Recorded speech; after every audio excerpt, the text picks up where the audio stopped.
emergency response force known as the Emergency Volunteers Project does something incredible. They train and deploy American rescue workers from the United States to Israel to help with an array of crises on the ground.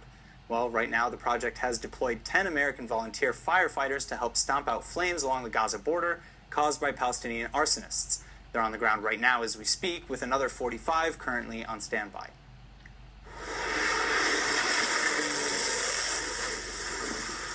The images you're seeing were taken recently at one of the deadly brush fires that erupted along the Israel-Gaza border.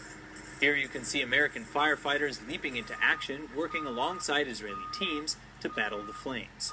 I came to Israel as part of the Emergency Volunteers Project in order to help fight the fires that have been caused from Hamas sending kite balloons and starting arson fires throughout southern Israel. We're here to help to augment the response to those fires by coming in and dealing with them. Yesterday, 4 separate fires in Israel erupted after Palestinians flew kites and balloons laced with explosive materials over the Gaza border. Just a few out of the hundreds of cases in the last several months. But this is where the Emergency Volunteers Project steps up to show their stuff, lending a helping hand where it's needed most. The deployment is funded by the Jewish Federations of North America, and it's even caught the attention of United States Ambassador to Israel, David Friedman, who visited the joint American-Israeli effort yesterday. Friedman praised the initiative as a, quote, act of true friendship and true love, end quote. I can't think of anything which better demonstrates the solidarity and the love and the cooperation between the United States and Israel. And I had to come here and see it for myself. So congratulations to these incredible firefighters. In the studio now with more details on the incredible heroism of the Emergency Volunteers Project, I'm honored to introduce Eitan Chalnov. Thank you so much. You're the spokesman for the Emergency Volunteers Project, are you not? So yeah, among other things. Among other things. So okay, what's the situation like on the ground right now? So the situation is that for the past now over 3 months, the Israeli Fire Service has been responding to an exorbitant number of fire calls along the Gaza border. There's been over 1,100 fires started in the Gaza periphery area by these balloons and kites. In how long of a period of time? Just under 4 months. Wow. Just under 4 months, yeah. And I can tell you that although this day's not over yet, we've seen somewhere between 5 to 20 balloons coming in almost every day over this past week.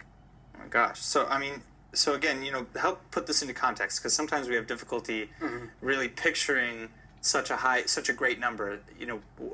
How much damage has been done? So I think that, let's not get into the numbers, because saying how many dunams have been burned is not something that's easily quantifiable. Exactly. And it's much easier to simply say that once you cross the boundary of basically Sderot, whether you're coming from the north-south or from the east to the west, you just see increasingly large patches of black until you get right up close to the border and just everything is charred black. Ground that would usually be green and brown is just black. So, okay, how long has this project been around? How long has, this cooperation been going on? Yeah, so the Emergency Volunteers Project was founded back in 2009 by a medic named Adi Zahavi. To this day, he's the organization's CEO. Cool. The goal is very simple: to bring over American emergency responders, firefighters, medical personnel, community volunteers in times of crisis. Is there, first of all, I guess, why American firefighters? Why, how did this project come about, really? So the project came about mutually here. I can kind of speak a little bit for both sides of the coin. I used to volunteer in a fire department in the U.S. before I moved here. I've been a emergency responder in Israel since the day I arrived 10 years ago.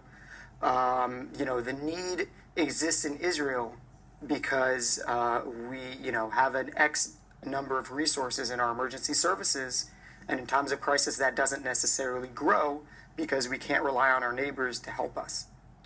That's what motivated us to start the program. On the American side, I think the answer is very simple. First of all, you have to understand most of our volunteers aren't even Jewish. Most of the guys here today, we have 10 firefighters who've flown in on this deployment. Most of them have no obvious connection to Israel, let's say. Are they knowledgeable or involved in any way in politics? Do they know what's going on here? Most of them are just average American guys who are volunteer career firefighters who, I spent a lot of time with them, so I've gotten to ask them, why are you doing here? Why are you here? Yeah. And, they left their families, they left their jobs. Some of them, this is, vacation time for them instead of being at the beach with their family. And the answer amongst almost everybody was one of two things, and sometimes a combination of both. because you guys asked us to come. Sure. And some of them will say, in America, everybody has an affinity for Israel, so of course we were going to come. Is anything, are they changed at all before they leave? I know. I'm sorry, I don't really understand the You know, question. how do maybe their views change in some way, or do they form any new views? Because you're saying, some of them come without any notions or Yeah, of preconceived course, notions of or course. So I think that participation in this program, and it's not a one-off. It's not just that we call out random firefighters and say, hey, come help us. These guys go through trainings in advance, in deep partnership with the Israeli Fire Service. We fly over instructors there. We fly firefighters here for training. And so a lot of them build extremely deep bonds with Israel. And some of their best friends today are the Israeli firefighters that they're working with. For some of them, this is their second or third deployment, or their fifth or sixth time in Israel for various trainings or deployments. And they built very, very close friends. I'll also just want to point out that this deployment was sponsored by the Jewish Federations of North America. And these firefighters are here today because of them. And we have partnerships with a bunch of other federations across the U.S. who help fund the trainings that we do. That's incredible, and I can speak for everybody, I think, by saying thank you all for devoting your time and your lives and putting everything on the line. Eitan, thank you so much for coming in.